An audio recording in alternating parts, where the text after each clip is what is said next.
Hi అండి. Back part cutting చూద్దాము.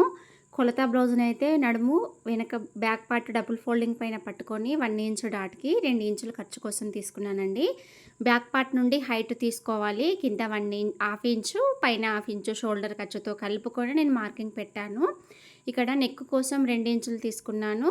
Shoulder ఏమో మనకిచ్చిన బ్లౌజు కొలత ఎంతైతే ఉందో ఖర్చుతో కలుపుకొని ఈ షోల్డర్ సైడ్, గల్ల సైడ్ పట్టుకొని మార్కింగ్ అయితే పెట్టాను. చంకదింపు 6 ఇంచులు పెట్టుకున్నానండి.